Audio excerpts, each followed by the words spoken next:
What's up, YouTube? It's Oz again. Wanted to make a video to talk about where I'm at on the journey. The channel's still brand new. Got my first subscriber. Thank you so much for subscribing. I appreciate it. And if you happen to find this channel, hit that subscribe button for me and watch my journey as I move toward purchasing a van and living the van life. So the journey is going to begin in earnest soon. I'm about to get my teeth fixed. All right, I've had bad teeth my whole adult life. My mom had bad teeth. My grandfather, my aunts. It's genetic for me. I mean, not that I've taken the most stellar care of my teeth, but it is genetic. And I have made the appointment now. I've been researching for about a year and saving for several months. I cashed out some investments and started building upon it. And I now have the money to get it done. And I made the appointment. It is on October 3rd. And while the exact particulars of how it's going to be done is not worked out yet, because there's different options. I could keep a few teeth to hold the dentures in. I could get a couple of implants to hold the dentures in, or I could just decide to just get them all pulled and get full dentures, which I'm leaning towards that option. I've been struggling with my teeth for many years. About 6 or 7 years ago, I spent a whole bunch of money getting a bunch of work done in my mouth, and I had a bunch of crowns and stuff that broke off within 2.5 years. And it's a struggle. It's been a struggle. And over the last 2 years, I've been slowly getting teeth pulled and stuff, kind of preparing myself for dentures. But the thing is, I've been spending $250 to $300 a pop to get these teeth pulled. And I found a place that if you buy their package or whatever, they do the extractions for like $100 a piece. Still super expensive, guys. It's going to cost me like around $8,000 to get all this stuff done. But this is the first step toward freedom, toward, it's an important step to get this behind me so that I can really start saving in earnest to buy a van and to get this van life thing started. That's where I'm at right now. I'm constantly watching videos and doing research and looking at vans and what the prices are looking like right now. Used car prices, I invest in the stock market, or I have been over the last couple of years, and so I kind of track inflation and stuff like that through some YouTube channels that I watch. And used car prices have gone through the roof over the last year and a half. And so a lot of these prices I'm seeing may potentially come down in the next year while I'm saving. I'm hoping for that. I've gone through a lot of thoughts about building the solar, how I'm going to do the solar. And I'm hoping maybe there will be some cost reductions in that area too. Inflation is just kicking our ass right now. And, I'll make videos specifically on solar and stuff like that, talk about my plans, my thoughts, my ideas about how to do it on a van and how to be able to run air conditioning with it on a van. I've done extensive amounts of research on how to make that work, and I think I'm going to be able to accomplish it. You just have to stick around, It's going to be a long process. Hopefully I can build up some subscribers during the process. I really feel like once I buy the van and start building it out and posting videos about that is probably when people will actually start subscribing, because that's a really popular topic on YouTube, is people watching van builds. So I'll probably try to stretch that out for a while, get as many subscribers as I can. Like I said in a previous video, the current idea is that I'm going to buy a van. I'm going to start outfitting the van. Now, I'm not going to do a super extensive, pretty build out. It's not a fashion show for me. You know what I mean? I want it to be super functional. And so in the beginning, probably first things that I'm going to focus on are insulation, electricity. Like, those to me are the two main things that I want to focus on. Insulation and electricity, and then heating and cooling. All right. Currently, like when I was thinking about doing a cargo trailer, I wanted to run a mini split air conditioner. But now I think I'm going to do a really small window unit and build it into the back of the van.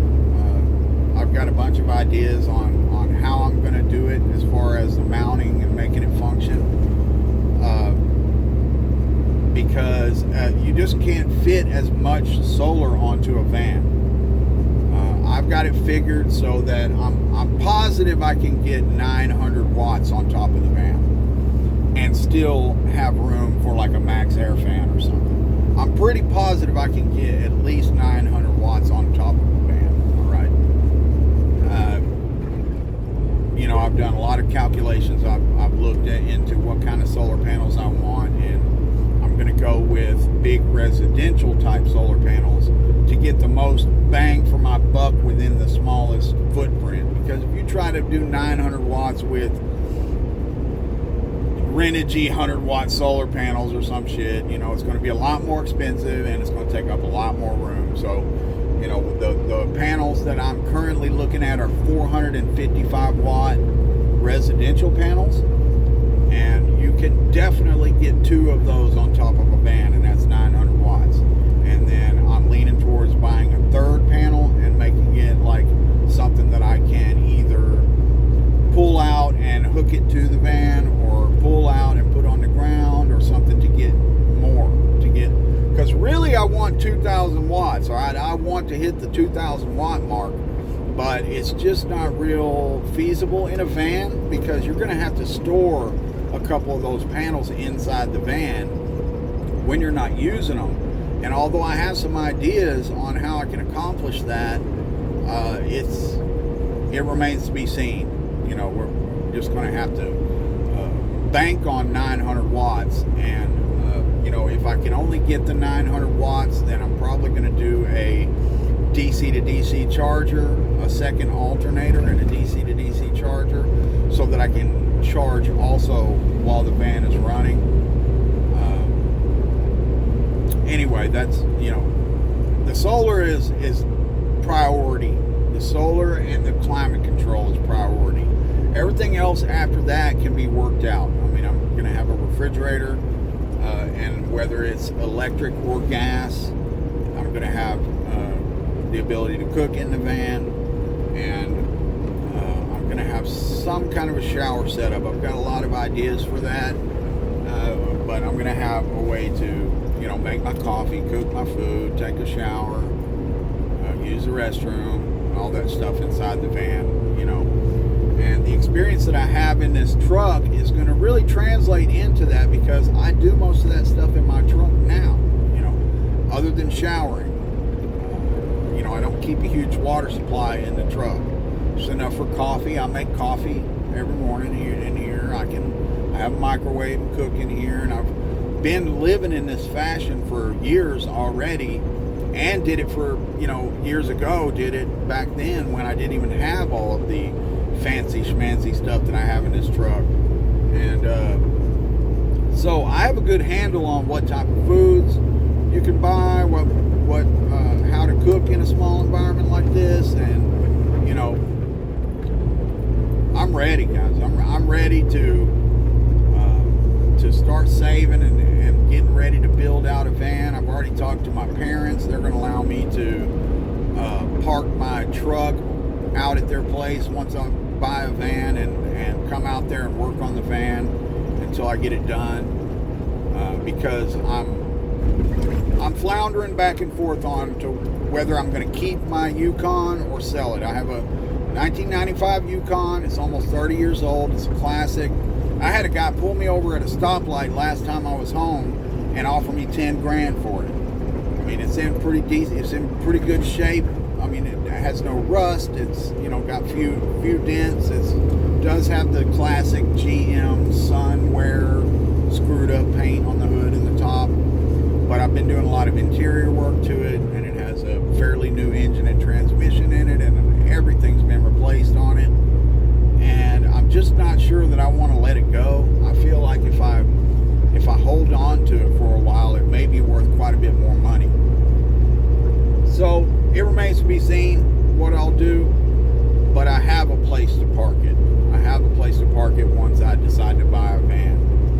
And then once buying the van's accomplished, I'll be saving and working on building it out to a certain extent. I'm not going to go crazy with it and build sinks and showers and all that stuff. I'm going to get a good comfy bed in there and a refrigerator, and I'm going to have solar, and I'm going to have air conditioning, and I'm going to have heating. Heating, I haven't fully decided, but I'm leaning towards going ahead and spending the money and buying a Webasto brand heater, because they're the only ones that make one that you can hook straight into your gas tank, unless you run diesel, and I don't plan on buying a diesel. And you know, we use S-bar heaters and Webasto heaters. We use S-bar, but that's where those little Chinese diesel heaters came from. As soon as the patent ran out on the Webasto and S-bars, they've been using in trucks for years and years. You know, as soon as the patent ran out on it, they started making these Chinese diesel heaters, and you can get one really cheap, but they run on diesel. And you know, it remains to be seen how great the quality is, how long they last, or if they're going to go out on you or something. So I'm tempted just to buy the Webasto brand that runs on gasoline instead of diesel and hook it right into the tank of the van.